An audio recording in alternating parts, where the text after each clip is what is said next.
Hello and welcome to Behind the Story with Business Today. Today we'll talk about our next cover story, which is actually a special package that we do once a year. We do several special packages and this is one of the most popular. It's called India's Coolest Startups. Now that should get you really interested because startups is something that people are very interested in today, and a lot of entrepreneurial activity is happening in the country. We'll talk about this particular package and how we came to it, how we decided the winners with our expert on startups, Taslima Khan. She is here with us today. So Taslima, welcome. Hi. And for the benefit of our readers, maybe you can tell them what the Coolest Startups issue is all about. Yeah, of course, as you said, one of the most exciting special issues Business Today does, and because it's completely focused on the startup talent which the country is overbrimming with, primarily the technology talent, right? And as we see, most of our winners and also most of the companies that applied, they are high on technology. So I think Business Today prides itself on having discovered cool companies quite early in their journey. We started this entire exercise of shortlisting the 10 best or the 15 best.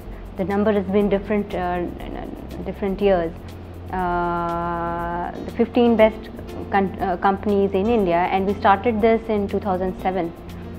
And some of our early picks were Meru Cabs, Flipkart, and Ola Cabs. I think they made it in 2011.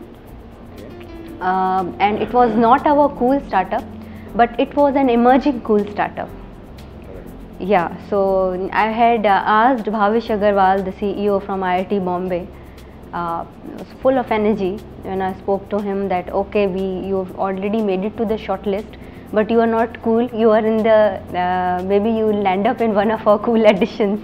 You are an emerging cool company, and we did a short para on 6 companies in addition to our cool companies that we did longer features on. And I told him to fill a slam book. What's a company, when did you find, how much of startup capital you started with, and also we in fact pride ourselves in having picked up companies very early and having seen potential, just as a venture capital firm does. Taking bets on them and telling the readers that these are the best companies to watch out for. At the same time, like it is in the venture capital business, some of the companies we've covered have also they failed, yeah, which is very normal as far as startups are concerned. 7 out of 10 startups will fail, of course. 1 will do very big, and 2 will remain average companies.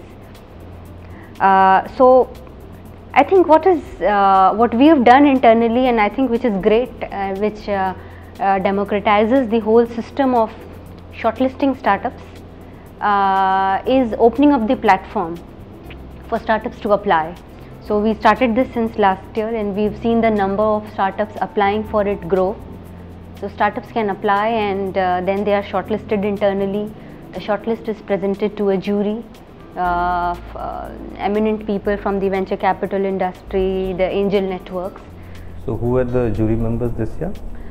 So this year we had Padmaja Ruparal, the president of Indian Angel Network, the largest angel investor group in the country. We had Sanjeev Agarwal, who is a veteran at venture firm Helion Advisors.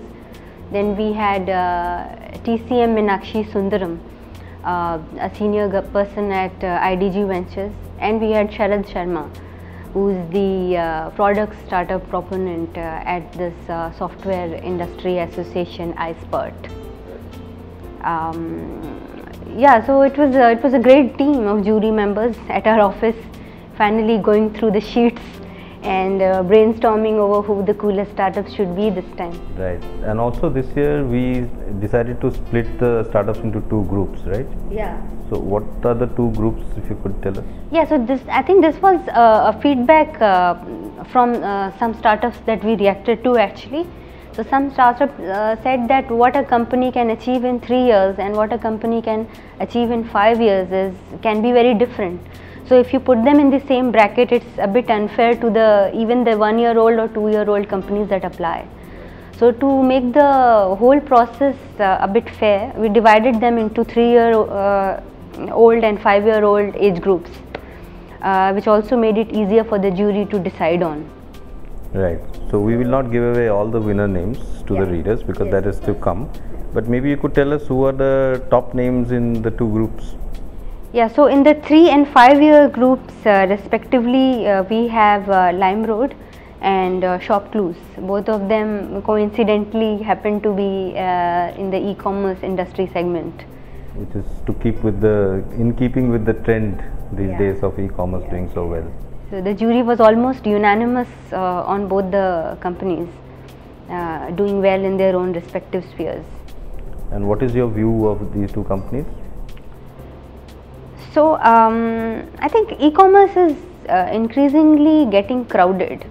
And if you look at LimeRoad, this is a company in fashion, which is where we have a clear market leader and a close rival. I'm talking about Myntra and Jabong in online fashion. So for a company which is next to them and for it to create a space for itself and have its own following and being able to manage that, I think it's quite an audacious task, and I think LimeRoad has been able to do it so far by a different approach to creating content, fashion content, which is scrapbook. So so anyone can become a LimeRoad scrapbooker. You can pick up the merchandise available on the website, mix and match, create looks, share with people. So I think that is quite exciting, and that works as a differentiator to enter the market with. So I think they have done a good job of it. So I think that's really cool about them. And any other company that you are particularly excited by among the winners list? Yeah, in fact, 1 or 2 companies really stand out for me. One is FrameBench, which FrameBench is also important from the point of view of the startup founder age coming down consistently. So this is a guy who's in his early 20s and started this company with a very global ambition from day one, a very young startup, and one of the early customers happens to be the US Republican Party. So it's an online collaboration platform wherein you can share files or digital images with your team, which is sitting remotely anywhere in the world. So quite interesting.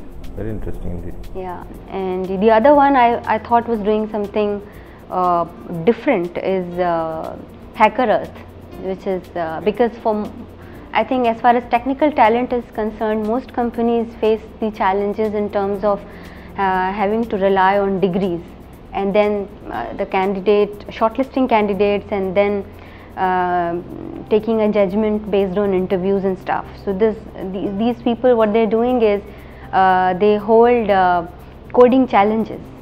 So they throw up a coding challenge, call in a team of potential candidates to solve it, and shortlist candidates based on that. So it's a good way to find out who's a good way to, yeah, based on a very current assessment, a very current judgment of the candidate's skill and potential. So I think that's the need of the hour and a very timely startup. Right, thank you very much, Taslima. And so that was Taslima Khan, who looks after our coolest startup survey, apart from writing all the startup stories that Business Today does, and we do quite a few. This is really an issue that you must pick up. We are still, of course, producing it, and so some of the pages are here which we are now reading. These are pages that will get converted into the magazine when you can buy it. Taslima also has done a really very powerful opening story where she has talked about how startups in India today are thinking about global markets far earlier than they were used to, which is also quite a big development. There are 10 winners, 10 really cool companies, 5 winners in each category, and you should really read about them. Thank you very much.